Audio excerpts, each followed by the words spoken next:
ሁኔታ ምንም እያማረኝ አይደለም። ምንም አልመሰለኝም። ሳይሆን ዛሬ ድንገት አንቺ 5 ዓመት ሙሉ ላይ ቀለበት አድርጌ አውቃለሁ። በቃ አሁን እንድታረግ ቀምጥና ግባና ሂድና ቀለበትን ይመስከመክ እሱን አድርግ። እኔ የት እንዳለ አላውቅም። አንተ ባለ ትዳር አይደለም? ቀለበት ካላደረክ እኔ ካንተ ጋር አልሆንም። እኔ እጄን ያሳክከኛል፣ አላርጂክ አለብኝ።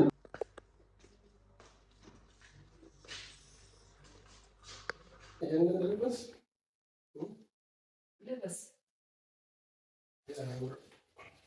አንዱን ያሳክተው ምንድነው? 10 ነገር አይደለማ ደግሞ አክለ ያለውን ቀለበት ለምንድን ነው ያወጣው? የቱን የምትለው ምንድን ነው? የጋብቻ ነው? ለምን አወለክ ነው የምትይው ወይስ እኔ መቼ አድርጌ አውቃለሁ? ምን ሆነሻል? ለምንድን ነው የማታረገው? ይሄ ነው ከመጀመሪያ ነው ደግሞ አንተ እንደዚህ እየቀየርክ 10ን እያወጣህ እየለበስክ መቀያየር ጀመርከው። ምን ሆነሻል? ሌላ ደግሞ ሲቀጥል ቀለበትም አድርጋ አታውቅም። ቀለበት ዛሬ ቀለበት ከየት አስበሽ ነው አንቺ? ለምንድን ነው የማላስበው? አታዝረክት ደግሞ በስርዓት አስቀምጥ። እሺ ቆይ እዛ ጋር ከነዚህ ከመጀመሪያ ነው እንደዚህ አንተ መሆን ከሶስቱ ምረጭልኝ። ደም ብላለ መሰለኝ። ለምን ነው የምመርጠው? ሰው ያስመስለኛል። አይ ስላለው ቆይ ለእኔ ጥያቄ መልስ ለምንድን ነው የማትሰጠው? ለምንድን ነው አንተ ቀለበት ማታረገው? ሁሌም የእውነቴን እኮ ነው እያወራሁ ያለሁት። ዛሬ የተከተልሽኝ እንደዚህ እኮ ለምንድን ነው የማታረገው? መልስልኝ። ቀለበት? አዎ ዛሬ ነው ቀለበት እዚህ ያለሽ? እኔ ሳውራ ስጀምር በጣም ምንም አልመሰለኝም። በቃ እኔ በጣም ደግሞ ስለፈለኩኝ ነው እንድታረግ።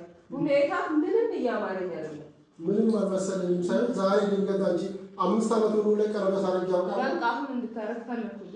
ለምን ምንድን ነው ሁኔታ ምንም አላማረኝም። ሁኔታ ምን ሆንኩኝ? ምን አስሬ ጫማ 3 ቀየርክ፣ በሶስተኛው ነው ያደረከው። ቲሸርት ትቀያይራለህ፣ ጃኬት ትቀያይራለህ። መስተዋት ራሱ ምን ያህል ሰዓት ነው ቆመ ያየኸው አንተ? በራስህ ቤት እኔ ስታገኝ እንደውም ዘናጭ አይደለም። ዘናጭ ምን ችግር አለ? ይሄ መዘነጥ እና አለመዘነጥ አይደለም። ቀለበት እንድታረግ ነው የምፈልገው። ቀለበት አንተ ባለ ትዳር ነህ፣ ልጅ አለ፣ ሚስት አለ። ስለዚህ ቤተሰብ ያለ ሰው ማለት በቃ ቀለበት ማለት ታውቂያለሽ። በቃ አሁን ይሄ ግዴታ አይደለም። ደግሞ መነጽርም ጥቁር መነጽር የት ነው ያለው? አሁን እኔ የምለውን ትሰማለህ አይደል? ጥቁር መነጽር የት ነው ያለው? እኔ የምለውን ትሰማለህ። የት እንዳደረግ ቀለበቱን ፈልግና እሱን አድርግ። የእውነቴን እኮ ነው የማወራው። ለምንድን ነው እኔ የማወራው? ቀለበት ዛሬ ቀለበት አልሽ ምንድን ነው? በቃ እንድታረግ ፈለግኩኝ። በቃ ጥሩ የሆነ ነገር አልተሰማኝም። እኔ ቀለበት እንደማልወድ ታውቂያለሽ አይደል? ይሄ እኮ ወደህ አይደል እኔን ያገባኸው? ቆይ ወደህ አይደል ያገባኸኝ? ስለዚህ ወደህ አይደል ቀለበቱን የገዛኸው? አድርገው። ዛሬ ድንገት ቀለበቱ በቃ ዛሬ እንድታረግ ፈለግኩኝ። በቃ ተሰማኝ። መፍትሄ አይደል? አይ አላደርግም። ቀለበት የምትሆነ ንገረኝ። ምንድን ነው ደግሞ መነጽር? አሁን ደመና አይደል? በዚህ ሰዓት መነጽር ፀሐይ የለም። ምን ያደርግልሃል? ከጃኬቱ ጋር ይሄዳል። እኔ ማወራውን የስም መነጽር አሁን ደመና አይደል? ምን ያደርግልሃል? እሺ በለዛ እስቲ ምን በጠዋቱ ምንድን ነው የነገር? ምን ሆነሻል? እኔ የማወራውን ስማ። እኔ አለከ ቀለበቱን ሂድና የት እንዳደረግ አድርግ። ከዛ በኋላ ችግር የለውም። እየሰማኸኝ ነው አይደል? ሰማሁሽ።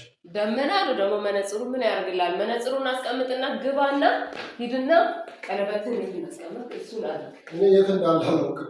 ጭራሽ የት እንዳለ አላውቅም። ሆን ብለህ ነው ታዲያ አንተ እንደዚህ የምትጫወቱት? እኔ አውቄ ገብቶኝ ነበረ ሲጀምር፣ ታውቆኝ ነበረ፣ ገብቶኝ ነበረ ሲጀምር። የሆነ ውስጤ የሆነ ነገር ይነግረኝ ነበረ። ማመን እኔ አልፈለኩም እንጂ ቆይ አይደለም እኔ አረጋለሁ ከፈለግሽ ችግር የለ። እኔ ከፈለግሽ ብሎ ነገር የለም። ፈልጌ አይደል እንዴ አሁን እጄን ያሳክከኛል፣ ይኮረኩረኛል። ደግሞ እኔን ሁሌም እንደ ነገረኛ የምታየኝ። ቆይ የሆነ ጥፋት ታጠፋና እኔን እንደ ነገረኛ ነው ሁሌም የምታየኝ። እኔ ዛሬ ድንገት ለምን ቀለበቱ ትዝ አለሽ? በቃ ሳይ ትቀያይራለህ ትለብሳ። ሻወር ራሱ ስንቴ ነው በቀን የምትወስደው? እኔ ግራ ነው የሚገባኝ። ጸጉርህን ስንት ሰዓት ነው ሻወር መገባው? ቆመ መስተዋቱ ጋር እኮ ስንት ና ቁርስ ወጥተህ ስንት ሰዓት ነው መስተዋት ላይ ቆመ ራስን? ጭራሽ ደግሞ ቲሸርት ስትቀይር ጫማ ስትቀያየር ምንድነው ይሄን ያክል? አንተ ባለትዳር አይደለም? የ7 ዓመት ህፃን ልጅ ያለ ሰው እኮ ነው። ታዲያ እኔ ባለትዳር ስለሆንኩ ራሴን መጣላለሁ አላልኩም። እና ባለትዳር ምንድነው ባለትዳር የሚያስመስለው? ከዛ መሀል አንዱ ምንድነው ቀለበት ነው። ቀለበት አንድ ሰው ባለትዳር የመሆን ምልክት ነው አይደል? ስለዚህ ባለትዳር ያለ መምሰል አይደል የምታደርገው አንተ? እንደ ፍንዳታ እንደዚህ እየወጣህ የምትሄደው አይደለም።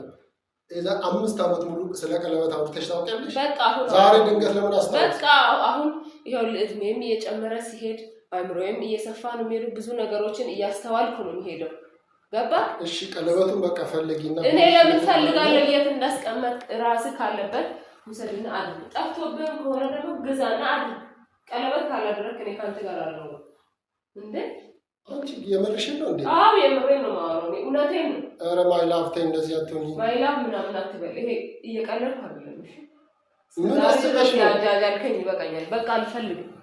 እኔ እጄን ያሳክከኛል፣ አላርጂክ አለብኝ። ሁለተኛ ደግሞ ቀለበት ነፃነት አይሰማኝም። እስካሁን ድረስ አላርጂ አለብኝ እንዲህ ያለብኝ ብለህ ነግረኸኝ አታውቅም። ሰዓት ስታረቅ አላርጂ የለብህም። ቀለበት ስታረቅ አላርጂ አለብህ። ቀለበት ጌጥ ነው እንዴ? አንቺ ምን ሆነሻል? ኧረ ተው እንጂ ከመጀመሩ ነው አንተ አላርጂ ያለብህ። እሺ በቃ አደርጋለሁ። የት ነው ያለው? ፈልጊና እንትን በለው። ጭራሽ እኔን ትጠይቃለህ? እሺ ለማንኛውም ይሄ ጃኬት ያምራል። ኧረ ተይ በቃ ዛሬ እሺ ስመጣ አደርጋለሁ። ጃኬት ያለው አሁን ስትሄድ ለምን አታረግም? ምን ነው ስትመጣ የምታረገው? ምን ስለሆነ ነው? አሁን ስትሄድ የት እንዳለ አላውቅም። አሁን የምትሄደው የት ስለሆነ ነው የማታረገው? ከዛ ደግሞ መጥቻለሁ። አንቺ ድንገት ቀለበት ምንድን ነው እንደዚህ? ቀለበት ምን ብርቅሽ ነው እንዴ? ቀለበት በቃ አልኩ አይደለ? ቀለበት ያሳክከኛል። እሺ እንደዚህ ቀለበት ስታይል ልንቀስ ብዬ ባለፈው አትነቀስ፣ ንቅሳት አልወድም አልሽኝ። አዎ ንቅሳት እኔ አልወድም። ደግሞ ከመጀመሩ ነው አለርጂ እንዳለብህ። እኔ 7 ዓመት ስኖር አለርጂ ለባ አላውቅም። ዛሬ ነው የምትነግረኝ? እሺ 7 ዓመት አልሻለሁ። እስከ ዛሬ 7 ዓመት ቀለበት አርግ ብለሽን ጠይቀሽኝ ታውቂያለሽ? ታረግ ነበር አንዳንዴ። ከዛ እኔም ልጅም ስለሆንኩ ምንም አይመስለኝም። አሁን ግን እየጨመረ እድሜም አስተሳሰቤም ሁሉ ነገር ሚዲያው ላይ በየመንገዱ የሚታየው ሁሉ ሌላ ነገር ነው አሁን ላይ። እሺ ልንገርሽ፣ አብዛኛዎቹ ጓደኞቼ ያላገቡ ናቸው። ታዲያ እነሱ ባገቡ አንተ እነሱን መምሰል አለብህ። እነሱ አንተን እንዲመስሉ ማድረግ አለብህ እንጂ ይሄ ጃኬት አልተመቸኝም። ያኛው ጂንሱ ጃኬት የት ነው? ይሄዳል ያስታኪ እዚህ ጋር የምትሄድበት ቦታ ጓደኞቼ ያስተካክሉልሃል። በቃ ይበቃል። ታወጣዋል። ኧረ አንቺ ልጅ ዛሬ ምን ሆነሻል? አስታኪኝና ልውጣ። ምን እንዳልክ አሁን ረሳክ? ምንድን ነው ያልኩት? የማላረገው ብዙ ጓደኞቼ ያላገቡ ስለሆኑ ነው አለ። አንተ ለእነሱ ምሳሌ መሆን የለብህም። ጥሩ ትዳር አለው፣ ትዳሩን ያከብራል። ለምን እንደዛ ትለኛለህ? አንተ ያለበትን የራስህን ንብረት የምታውቀው አንተን እንጂ እኔ ነኝ እንዴ? ቀለበቱን እኔ 5 ዓመት ሙሉ አድርጌ አላውቅም። ጠይቀሽኝም አታውቂም። ታውቂያለሽ፣ እኔን አታምኚኝም። የእኛ ትዳር የያዘው ቀለበት ነው። በቀለበት ነው የምንተማመነው። በቃ አሁን ፈለግኩኝ እኔ ቀለበቱ እንዲኖር ፈለግኩ። መብት ያለ ለማንኛውም እሺ ስመጣ ፈልጌ ያደርጋለሁ። አሁን ስትሄድ አያስፈልግም። የት እንዳለ አላውቅም አልኩሽ አይደል እንዴ? የት እንዳደረክ እኮ የምታውቀው አንተ ነህ። ስለዚህ መሳቢያ ብዙ አለ እዛ ሳጥን ውስጥ የሆነ ቦታ ይሆናል። ድንገት ዛሬ ቀለበት ለምን ነው የምትናደርቀው? አንተ እኔ የጠየኩት ጥያቄ አግባብ አይደለም ብለህ ታስባለህ? ቀለበት ድንገት ቀለበት ምንድን ነው? ቀለበት ብርቅ ነው። እኔ ቆይ አጠፋሽ እያልክ ነው? ዛሬ ቀለበቱን ለምን ትዝ አለሽ? የጓደኞችን አይምሮ ለመጠበቅ ብለህ ቤተሰቦች ጓደኛ አይደለም ቀለበቱ። ቆይ ለምንድን ነው ዛሬ ትዝ አለሽ? ለምን ትዝ አለሽ? በቃ አለኛ ትዝ አለኝ። በቃ እንዴ ልጅነት በቃ አብቅቷል። ካሁን በኋላ ትልቅ ሰው ነህ። 10 እንደ ፍንዳታ የሆነ እንደ ህፃን ልጅ አትሽቀርቀር። እኔ አጠገብ ዞረ ገብተህ ወተህ በጣም ነው የሚያስጠላኝ። እኔ እሺ እንዳንቺ ታዲያ ልዝረክረክ እንዴ?